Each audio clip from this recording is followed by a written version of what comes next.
Welcome back to Grid Drop. Today, we're going to help you get faster around one of Formula One's most satisfying tracks, Silverstone.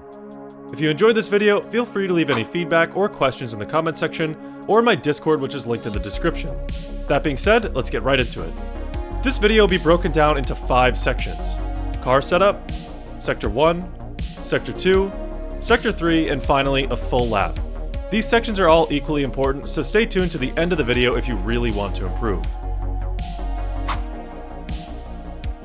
So here's the setup I run at Silverstone. Feel free to pause the video and screenshot this if you want to try out this setup on your own. This setup prioritizes front end grip and rotation while ensuring rear stability when exiting corners.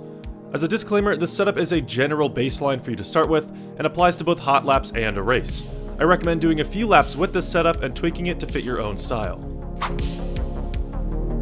The first corner of Sector 1 is taken completely flat out. Once approaching the corner, watch for the curb on the right and just turn in accordingly. This is a very minimal steering angle and you can use as much of the inside curb as you want. I try to cut as much of the curb as I can.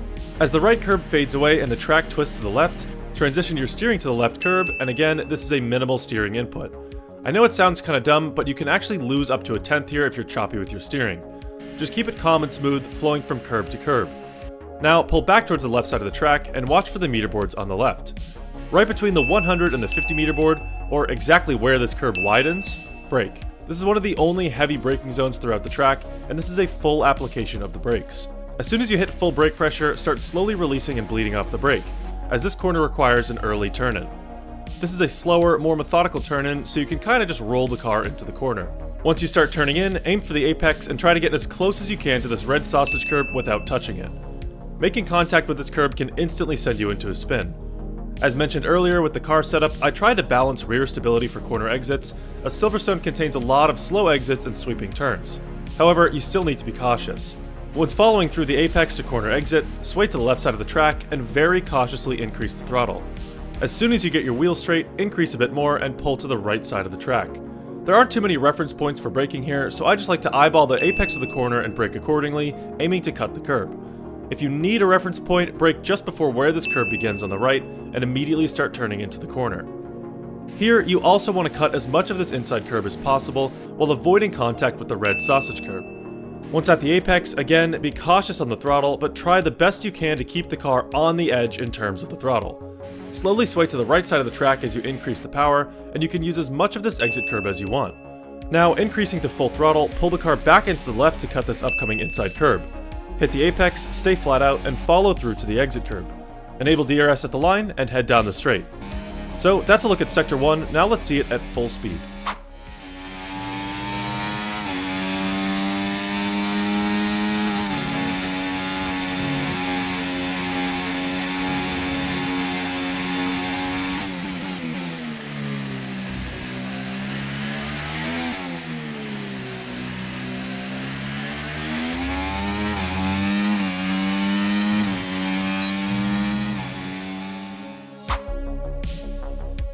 Approaching the first corner of Sector 2, watch for the meter boards on the right.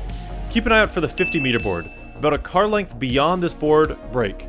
This braking zone can be quite tricky.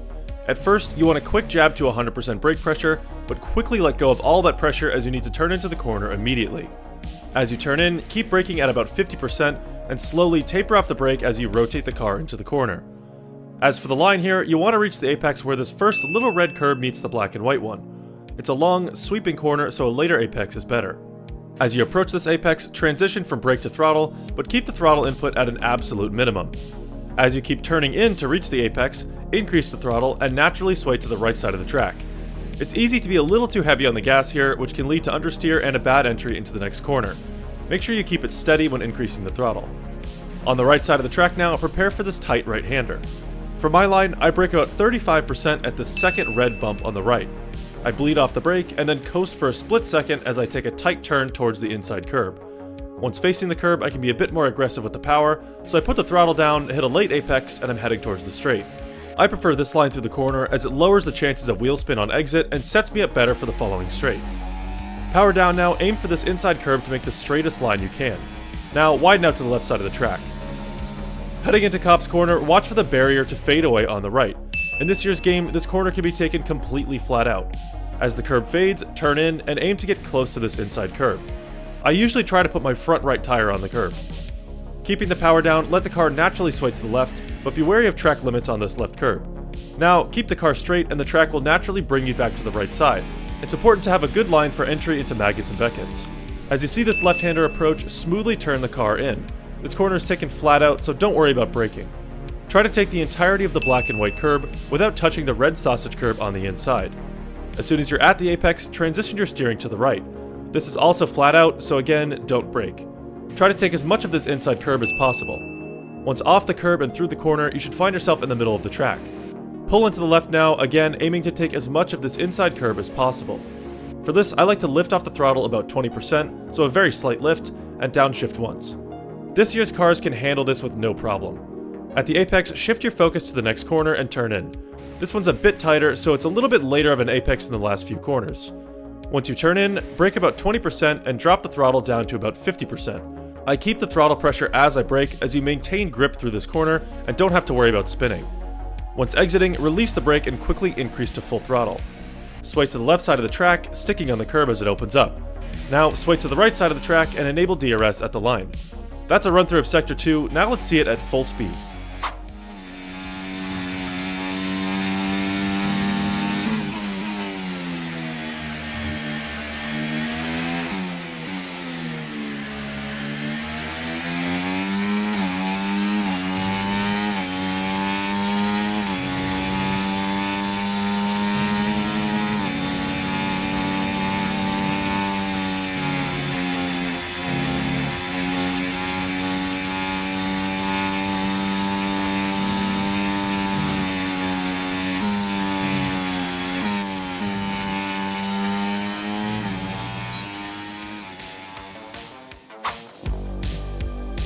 Heading towards the corner, stick to the left side of the track.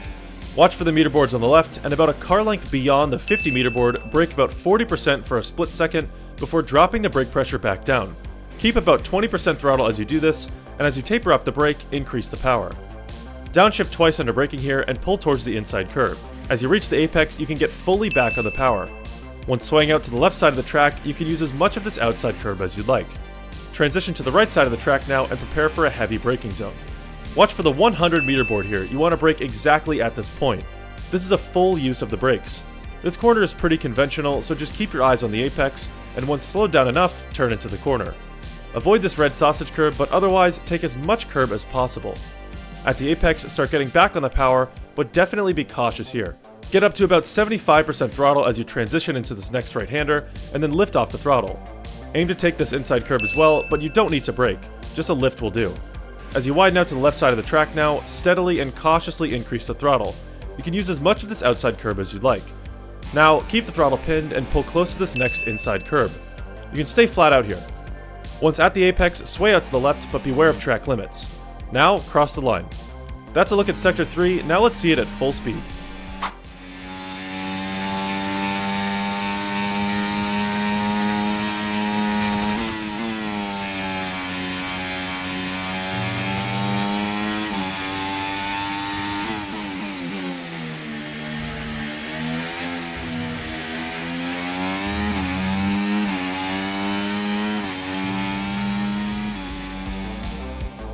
Now let's take a look at a full lap.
So there you have it, a full lap of Silverstone broken down corner by corner and sector by sector.